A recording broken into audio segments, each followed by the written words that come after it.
or na nagpabalik sa'yo ulit sa showbiz? Yun nga. Kasi talagang- sabi mo, okay naman ikaw doon sa Amerika. Yes, so, Maganda naman hindi, yung not ano, really. hindi masyado. Puro ka divorce. Hindi, so ano, bakit? Kasi syempre, iba, pag nasa Amerika na, dream ano yun ng iba eh. So ikaw, bakit Yeah, ka pa so it's bumalik like sa... a dream come showbiz, true yes, in the US, to yes. live there, to work there. Mm-mm. Hindi, sa akin okay naman, pero hindi, parang mas love ko pa rin talaga dito eh. Tsaka love ko pa rin yung showbiz eh. So at least nakabalik kahit pa paano. Mm-mm. Yeah. So ano po yung nilulook forward mo dito sa pagbabalik Here? sa showbiz? More projects. Kung ano bigay sa akin. Mm-mm. Yes, so far ngayon may ginagawa ko na very good. So, yeah. Aside from doing Viva Max movies, okay naman. Yes. Kinay-Juday yan. Yeah, I'm playing the dad of Judy Ann. Espantao? Yeah. Oh, good. Cheater Roy. Oo. Thank you po. Thank you. And kay Salome and kay Candy. Candy muna. First time mo ba ito ng GL? Hindi po.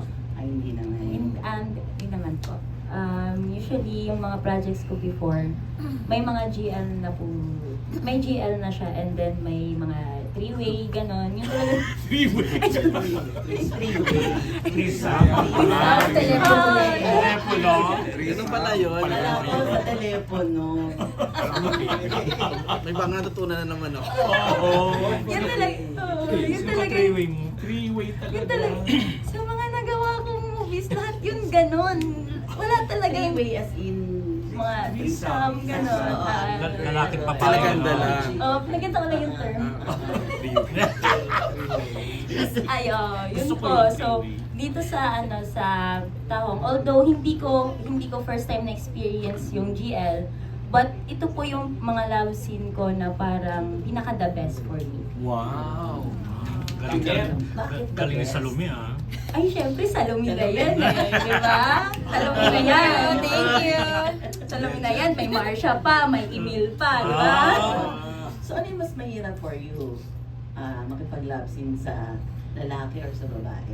Sa lalaki talaga. Oo. Mahirap. Dahil... Mahirap para sa akin kasi andun yung dapat may restriction ka talaga. Kasi pag kung ako lang tatanungin, kung may restriction ba ako pagdating sa babae, wala. Wala talaga. Willing akong like hindi mag-plaster, willing akong ng jutong, ganon. Pag babae yung ka-love scene ko. Pero kung lalaki, All out parang kumbaga. all out. Pero kung lalaki, parang andun yung parang may mali siya talaga. So, yun yung iniiwasan ko. Pero pag babae, why not coconut, ganon. Salome naman, ano yung mas mahirap sa'yo? Kasi I'm openly bisexual and I do have hardcore adult content with other women. Four-way pa nga. Four-way. Pero na-delete sa Pornhub for some reason, meron ako doon. Pero dahil nga bisexual ako, I feel equally comfortable doing both. Lalo na ngayon na softcore lang naman ang ginagawa namin sa Viva Max, wala namang actual penetration. I don't see a difference. Both is enjoyable for me. Thank you. I love that. Okay, ngayon naman po, dadagundong ang Viva Boardroom. Pakinggan natin si Marley Alinio from DZRH. Yes, maraming salamat. Magandang gabi sa inyo at hapon. Okay. Amazed ako sa iyo, Candy. Kasi ang pelikula mo ay tahong. Pero hinahanap ko dyan sa earrings mo ang tahong.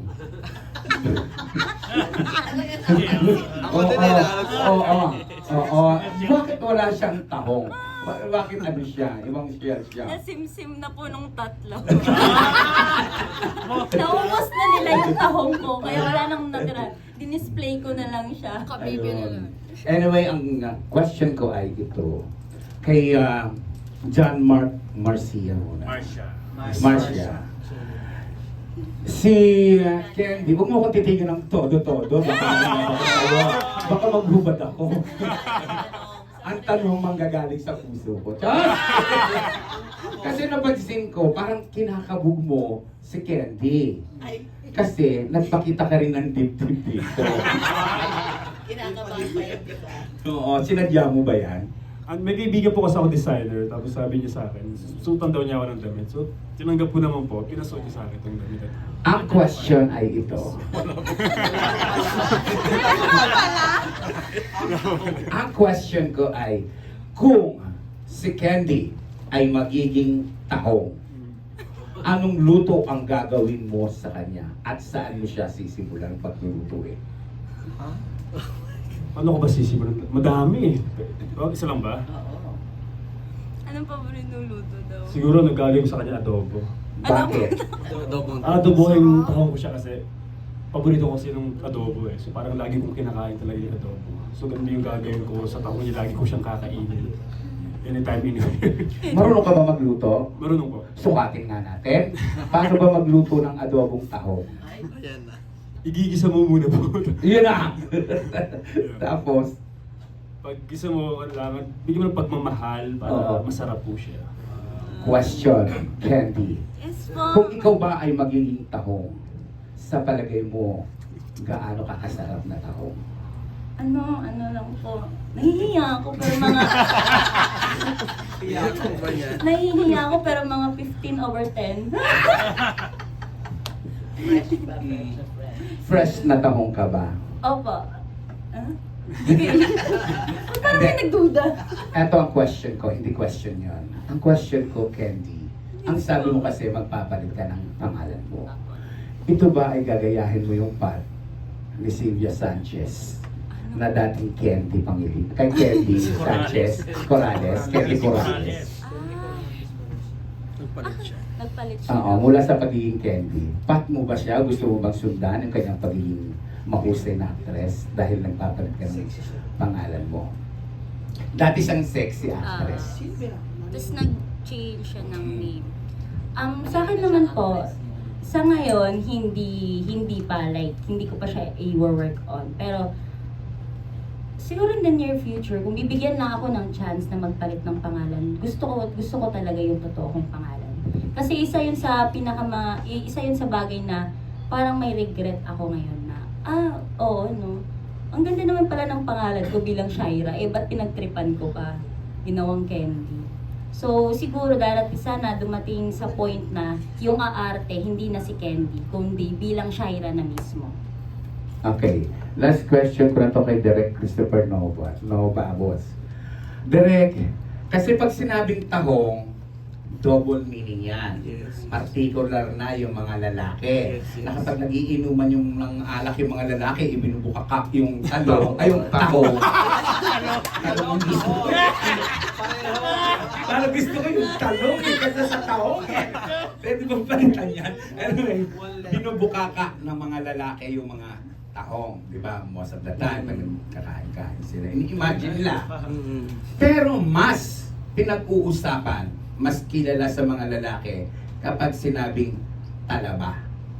Mas may dating na ang pinag-uusapan ay yung pagkababae ng isang babae sa talaba. Bakit tahong at hindi talaba ang ginawa mo natin? Okay, yung tahong po kasi talagang ano yan eh. Yan yung pinag-uusapan talaga. Diyan iikot yung istorya sa nangyaring demolisyon. Tapos si Mira na to be played by Candy, talagang kinausap niya si Barangay Captain Douglas, nakikiusap na itigan demolisyon para masalba yung kabuhayan nila. So doon talaga iikot. Kaya talagang perfect title talaga yung tahong dito sa pelikula. So hindi lang siya basta title lang na tahong just for the sex scene sa mga ganyan. Talagang meron siyang reason. Direct na tackle ba rito yung madalas na nagiging problema kapag umuulan ay nagkakaroon ng red tide sa tahong? Hindi po. Maraming salamat po.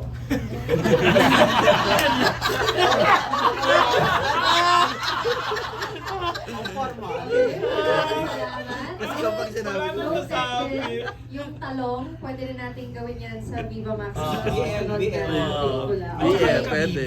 And, kami din po.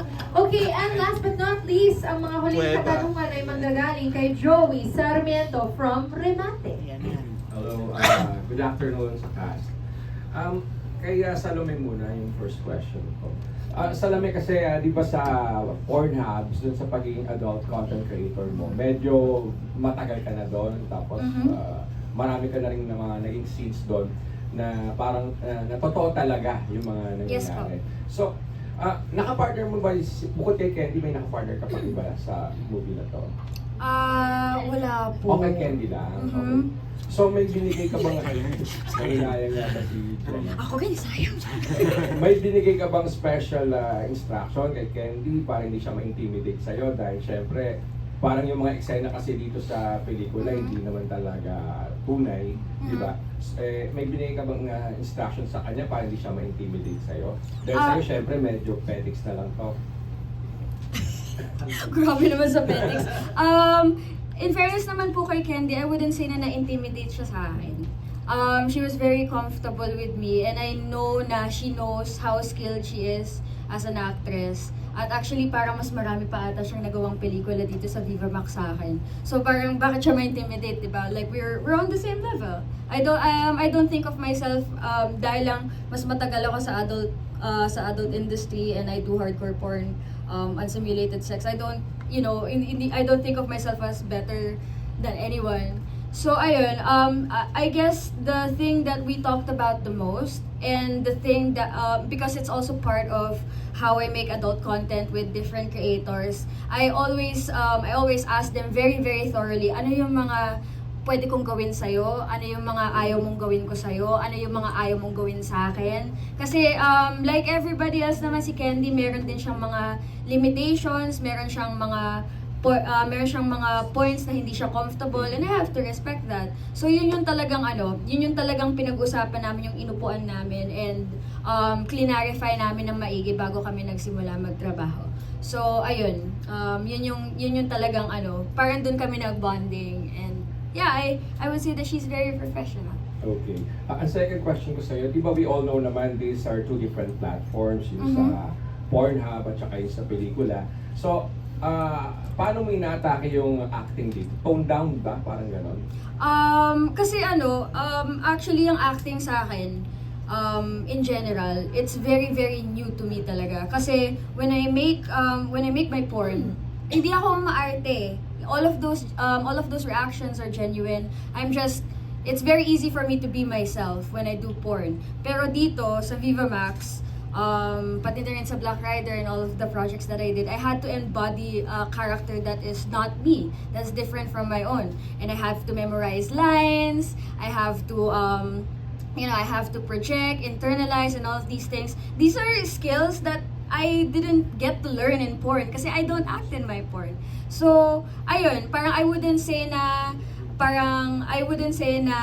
it's easier for me dahil lang walang penetration na nagaganap sa Viva Max. It's actually harder for me kasi I have to act. This is the first time that I'm working as an actress. So, Umiyak ka dito. Yeah. Parang Bang Salome. yeah, parang Ibang napiga ako dito sa pelikulang to especially and happy ako na binigyan ako ni Direk Chris na i-flex yung mga natutunan ko sa workshops that I attended. So yun, very happy with the output that I was able to give. Okay. Tapos next question ko sa dalawang guys, kay Emil at kay John Mark. Si John kanina parang nakita ko nang hinayang, hindi nakapartner si Salome. Kaya nga po. Napanood yun na ba si Salome sa Pornhub? Ako po napapadaan pero hindi ko pa nakita. Napadaan.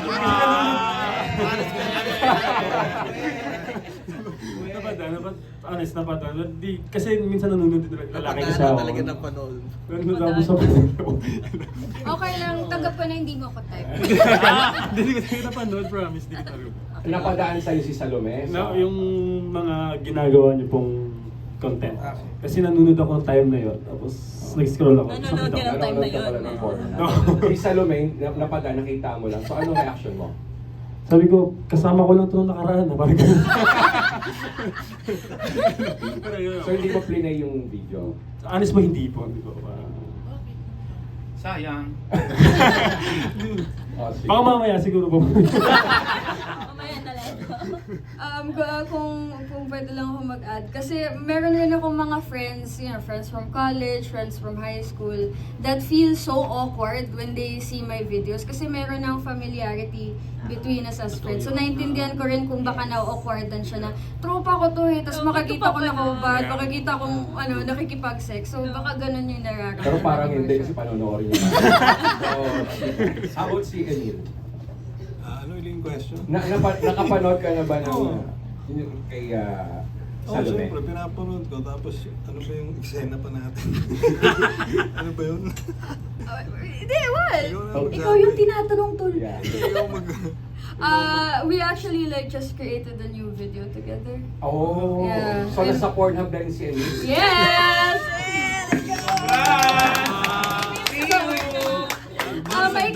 Maikling video lang po. So, ayun. To answer your question kung napanood na niya ako, hindi lang. Hindi lang. Hindi lang panood. Pati sa totoo. Okay. So anong feeling nung napanood at saka sa totoong nangyari? Mas okay siyempre yung totoo. Siyempre mas okay yun. Pero okay din yung, mahilig din kasi ako manood na ano tinitignan ko yung mga iba-ibang creative moves. Hindi, kasi before naman, ganun na rin ako before eh. May Yeah. pene kasi before nung 80s pa eh. Ah. Yeah, may ginawa akong mga ganun dati. Yung magkakap sa magdamag. So may ginawa kami ni Amanda Amores. Something na Pero iba yung ngayon kasi syempre. iba yung ngayon. No? Pero mas ano yung dati rin eh. Kasi may mga tao sa ano eh. Ito pag gumawa ng cameras lang, di ba? Mhm. And lights, ganyan. Doon kasi before may tao eh. Di ba? Nandun yung Doon kayo director, dalawa lang, nandun. no? Yeah. May relationship ba kayo ni Salome? Once and for all. Ding, ding, ding, ding. Paano ba? We have a thing. Yeah. I think kasi parang Open wala. relationship. Yeah, we have ayaw namin lagyan ng label yung relationship namin sana because because it's very unorthodox. But if I have to describe it, the closest thing that we have is the closest thing that I can compare it to is an open relationship, where we both have the freedom to sleep with other people, but still we are emotionally attached. Yeah, involved and attached to each other. Ganon din pa si Emil? Yes. Okay ka sa open relationship? Yeah, the same. Yeah. Kasi nasanay na rin ako before, ganun eh. So I'm good with that. So I support her fully, like when she does like porn videos with other men, it's okay with me. I'm open with that. Baka this time di ka na mag-divorce. Wala na. Iba na yung pananaw. Hindi talaga ako the marrying type eh. Di ba? Hindi ganun eh. So I'm good with that. Nagkasundo kami sa ganun relasyon, so we're good together. Yeah. Wow. Actually, Sige, tuloy na. hindi, wag na. Sige, tuloy na nakikinig kami. Hindi, actually, ano ba yun? What were you gonna say? Hindi, wag na lang. Tuloy mo na. Tuloy mo na. Itawid mo na lang yung actually. Kaya yan. Hindi, actually nga, Mag-wait ka. Sige. ano ba yun? Tinitingnan kasi. Huwag mo kasi takutin yung Salome. Natatakot Hindi, sa'yo wala, sa wala. lumi. Okay na yun. Sige, yeah. All good, yeah. Okay, sige. Thank you and congrats sa inyong dalawa. Congrats din sa Actually. nakabitin yung action. Actually, thank you so may much. question mark na lang. Actually, showing ang Tahong sa October 4. Yes. Actually. Okay, thank you so much. We have a few quick fire questions lang for cast sent in by the press as well. Mabilis lang po. This is for Salome. May changes ka ba na na-feel after a long time and ngayon nagbabalik ka sa Viva Max? I really missed being able to being part of a prod sa Viva Max kasi it's been like almost 1.5 years since the last movie that I did with Direk Ato Bautista, which was Ahas. So and to date, this is the biggest role that I got. I think sila ng Boy Kaldag. Parang na-challenge talaga ako dun. So I'm always grateful for every opportunity that Viva Max gives me. And happy ako na napapansin na nila ako ulit. Yeah. Okay, that's great. It's great to have you back. Now, for the whole cast, simulan natin kay Candy, papunta dito kay Sir Emil. Kung nasa kalagayan kayo ng role ni Candy, ano ang kaya mong gawin para sa mahal mo sa buhay? Lahat po. Lahat po handa po akong gawin. Lahat po kaya kong gawin. No limitations, no buts, no if. Lahat kaya kong gawin at lahat kaya kong ibigay. Masaktan man, masugatan man, magkasakit man, o kahit ano pa man yan. Lahat. Oo, sa hirap at ginhawa. Ang lalim kasi ni Candy dito, ni Mira dito. Sobrang lalim niya. Kasi lahat parang pasa niya yung mundo. Kaya siguro gagawin. Parang ako rin sa sariling buhay. Pinapasan ko yung mundo. Parang kaya nakarelate ako sa, ano niya, sa character niya. Pinapasan ang mundo. Kaya pinapasan ko. Okay, Salome? Ako personally, personally kasi I've been in a position where I gave too much and I forgot to take care of myself. Lagi kong dahil lang mahal na mahal ko siya, prioritize ko siya, and pati yung family ko, parang even though na tinatarantada na nila ako, iniisip ko, hindi, pamilya ko to, mamahalin ko to unconditionally. And then I realized that was very destructive for me. So I think ngayon natuto na ako na, sige, kung meron akong isang mahal na tao, I will do everything that I can within my capabilities. Pero kung if you're asking too much, I will have to put a stop to that and prioritize myself. So yun, parang yung unconditional love, nire-reserve ko yun para sa sarili ko. And hindi ko na uulitin yung meron akong i-prioritize above myself, meron akong uunahin above myself. Ayoko na gawin yun. It wasn't fun for me. Kung yun yung trip ng ibang tao, that's them. And I respect that, but that does not apply to me. Thank you. Yes,